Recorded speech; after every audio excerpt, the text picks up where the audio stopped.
Assalamualaikum warahmatullahi wabarakatuh. Berjumpa dengan Ustadz Ulum lagi ya kali ini.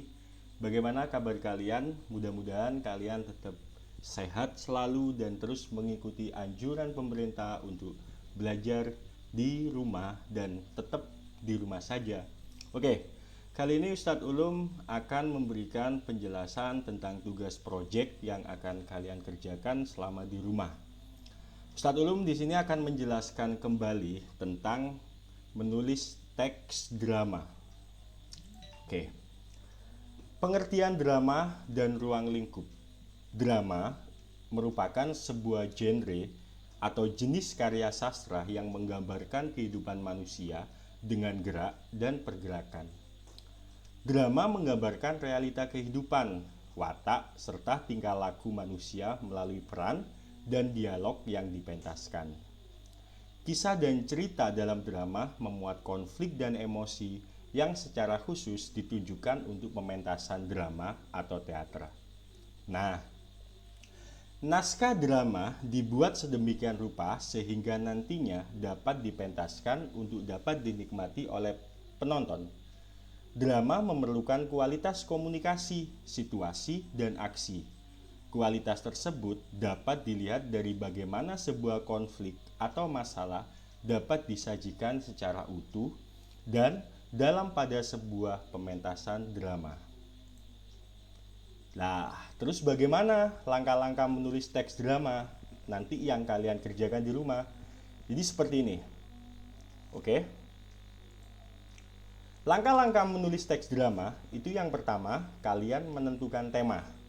Nah, kebetulan kita sudah menentukan tema yang kemarin sudah kita tentukan di kelas, yaitu tema yang akan kita angkat itu mengenai persoalan bullying. Tema merupakan gagasan pokok yang terkandung di dalam drama. Ketika tema sudah kita tentukan, kemudian yang kedua, apa yang harus kita lakukan, yaitu menentukan tokoh dan karakternya. Tokoh cerita adalah tokoh yang mengalami konflik dalam tema yang telah kita peroleh. Tokoh cerita dilengkapi dengan informasi yang lengkap dari segi fisiologis, sosiologis, maupun psikologis. Kemudian setelah kita menentukan tokoh, selanjutnya kita akan menentukan plot atau alur cerita. Alur cerita ini dimulai dari tahap eksposisi, tahap komplikasi, hingga tahap klimaks, kemudian penyelesaian hingga sampai tahap keputusan. Setelah itu, kita masuk ke menyusun kerangka atau sinopsis. Ya, dalam langkah ini merupakan ringkasan cerita atau garis besar yang kita buat berdasarkan tema, tokoh, dan alur. Kemudian yang terakhir yaitu mengembangkan kerangka sinopsis menjadi kerangka naskah drama yang utuh. Oke. Next, yang pertama menentukan tema. Kebetulan di dalam tugas proyek kita, tema sudah kita tentukan yaitu tema bullying. Apa sih tema itu? Tema merupakan unsur yang sangat penting dalam penulisan naskah. Bukan hanya drama, tetapi puisi dan prosa. Tema merupakan gagasan pokok yang terkandung di dalam drama. Tema dikembangkan melalui alur dramatik, melalui dialog tokoh-tokohnya masing-masing. Bagaimana sih untuk menentukan kriteria tema yang baik itu? Yang pertama yaitu tema itu harus bersifat aktual. Aktual di sini mempunyai penjelasan, dapat diartikan dengan kejadian yang benar-benar terjadi atau sesuai dengan kenyataan. Kebetulan tema bullying yang sudah kita pilih itu merupakan tema yang aktual, terjadi di mana saja dan bisa terjadi kapan saja. Kemudian, tidak menyinggung unsur sara. Sara adalah kependekan dari suku, agama, ras, dan antar golongan.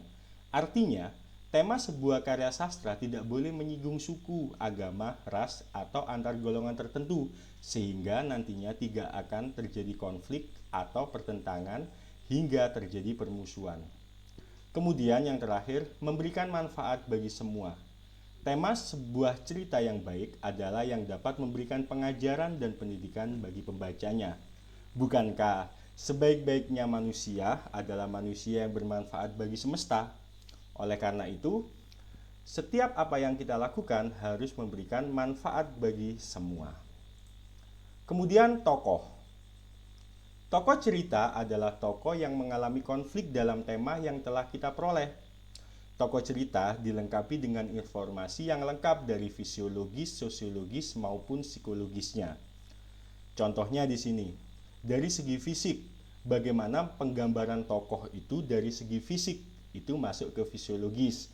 Kemudian dari segi sosiologis, bagaimana latar keluarganya, dari golongan miskin, menengah, orang kaya, dokter, ya, kemudian atau tukang beca dan lain sebagainya. Kemudian dari segi psikologis, bagaimana, apakah si tokoh ini pemarah, tokoh ini jujur, tokoh ini anak yang baik, dan lain sebagainya. Itu masuk ke tokoh dengan informasi psikologis. Kemudian di samping keadaan fisik, usia serta macam pencaharian, perlu ditentukan juga karakter tokoh atau sifat-sifat tokoh tersebut.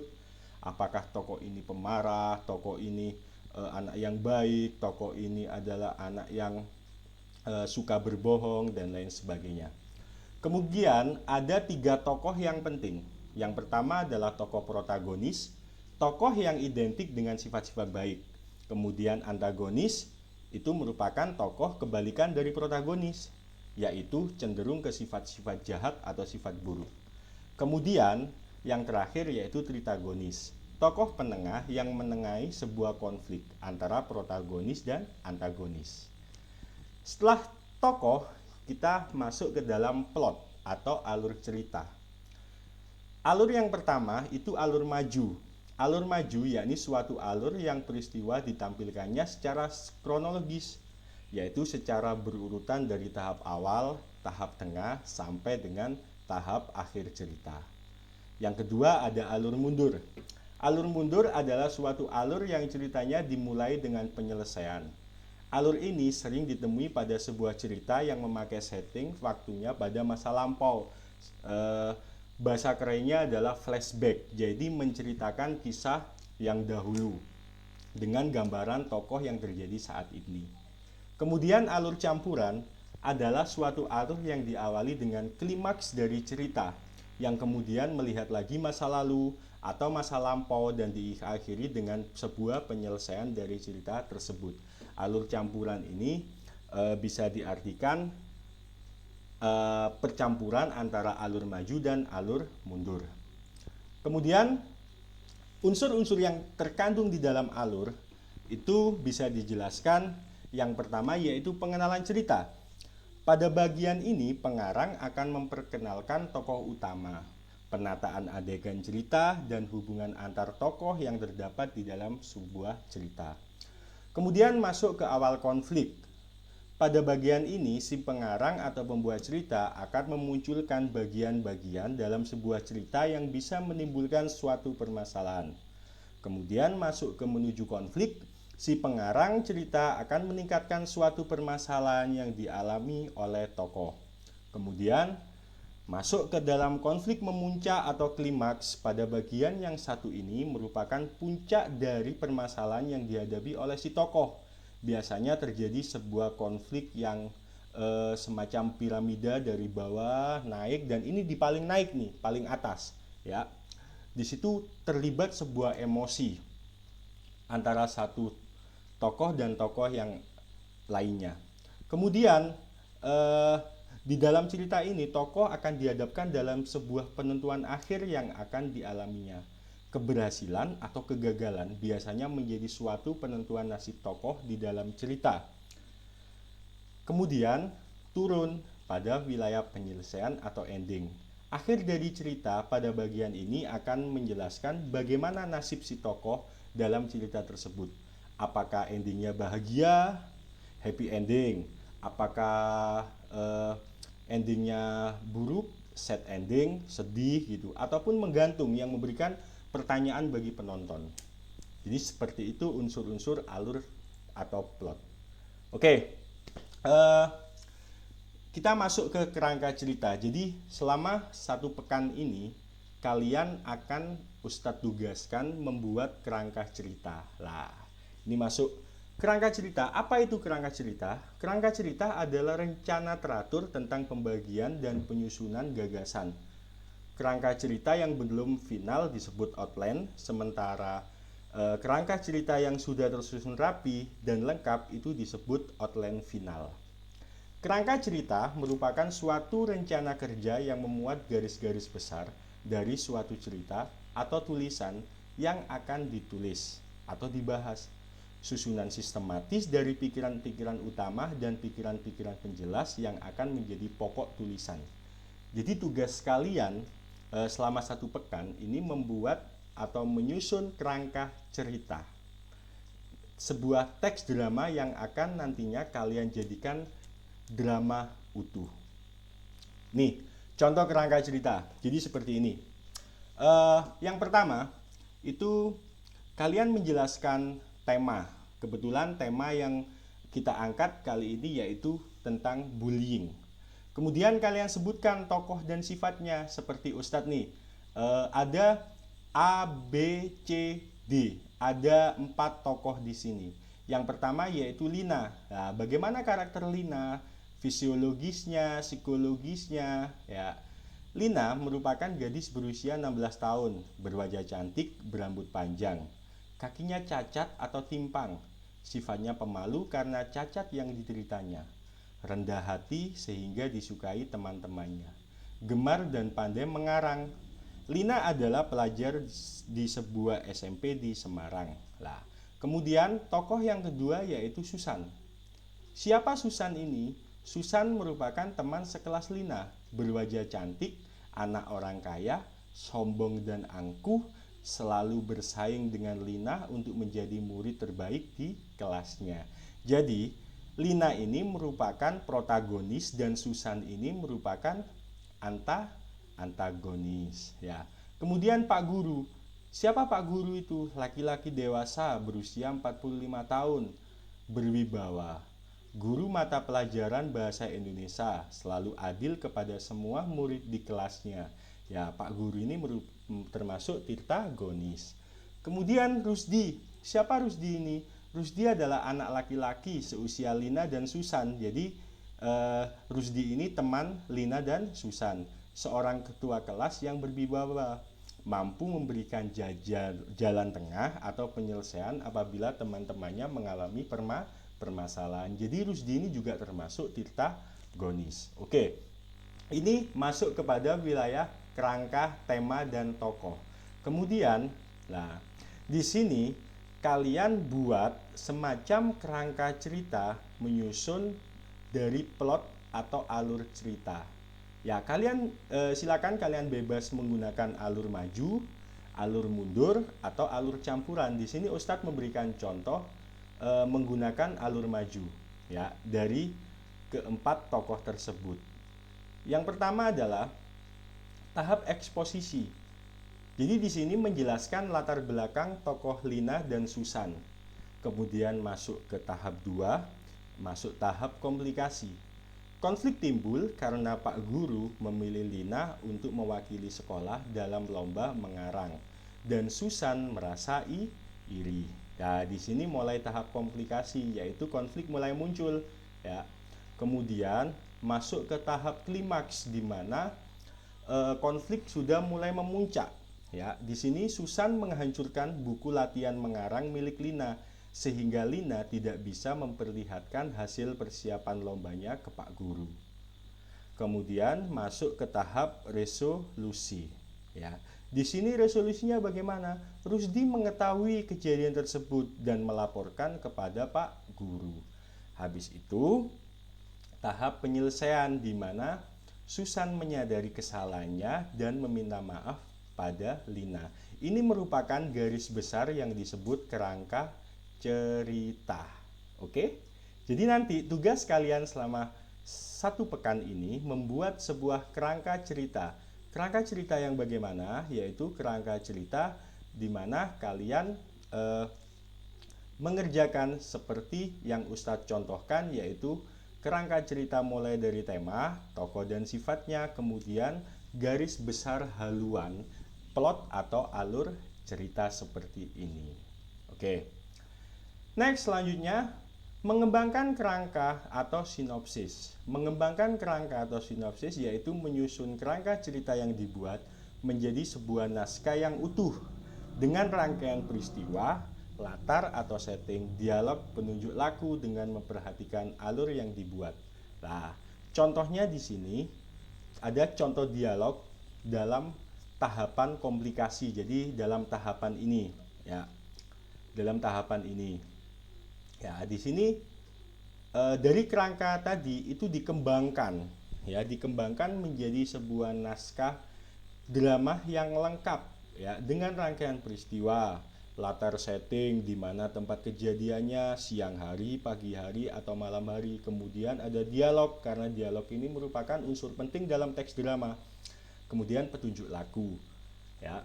Contoh dialog dalam tahap komplikasi antara Lina dan Susan tadi. Di sini ada dialog Susan. "Hei Lina, kamu datang mengemis ke Pak Guru ya? Seharusnya kan aku yang dikirim lomba mengarang. Kamu memanfaatkan cacat kakimu itu ya?" Lina, "Sabar Susan, aku tidak pernah meminta kepada Pak Guru. Keputusan itu diambil setelah melihat hasil latihan mengarang kita semua." Susan, "Nggak percaya, bohong. Pasti kamu yang memohon-mohon supaya diikutkan lomba. Karanganku kan lebih baik dari karanganmu. Dasar timpang. Jalan saja nggak bener, mau ikutan lomba mengarang segala." "Bener Susan, aku tidak pernah meminta. Kalau kau tak percaya, tanyakan saja pada Pak Guru." Ya. Nah, di sini kemudian dari dialog itu melengkapi dengan petunjuk teknis pemanggungan, yaitu ketika kerangka cerita kalian nanti per pekan sudah selesai, silakan kalian membuat contoh dialog naskah seperti tadi. Ya. Bagaimana petunjuk teknis pemanggungan ini? Yang pertama di sini, coba diperhatikan. Ya. Waktu istirahat telah tiba. Anak-anak berhamburan keluar kelas. Tapi Lina hanya duduk di dalam kelas sambil membalik-balik buku catatannya. Lina memang jarang keluar kelas karena cacat kaki membuatnya agak sulit berjalan. Tiba-tiba Susan masuk kembali ke dalam kelas. Nah, di sini ada penjelasan. Penjelasan ini dimaksudkan adalah teknis pemanggungan. Susan berkacak pinggang dan marah-marah. Susan, "Hei Lina, kamu datang mengemis ke Pak Guru ya? Seharusnya kan aku yang dikirim lomba mengarang. Kamu memanfaatkan cacat kakimu itu ya?" "Sabar Susan, aku tidak pernah meminta pada Pak Guru. Keputusan itu diambil setelah melihat hasil latihan mengarang kita semua." Nggak percaya, bohong. Pasti kamu memohon-mohon supaya diikutkan lomba kan? Karanganku kan lebih baik dari karanganmu. Dasar timpang. Jalan saja nggak bener, mau ikutan lomba mengarang segala. Lina, nah di sini kan ada penjelasan. Kalau di ini kan tidak ada penjelasan. Nah di sini kan nggak ada penjelasan. Kalau di sini ada penjelasan. Ini namanya teknis pemanggungan, yaitu contoh gerak lakuan. Benar Susan, aku tidak pernah meminta. Kalau kau tak percaya, tanyakan saja pada Pak Guru. Nah, kembali lagi di sini ada penjelasan tentang teknis pemanggungan. Mendengar penekanan itu, murid-murid yang lain masuk ke dalam kelas. Rusdi, sang ketua kelas, berusaha melerai keduanya dengan sabar.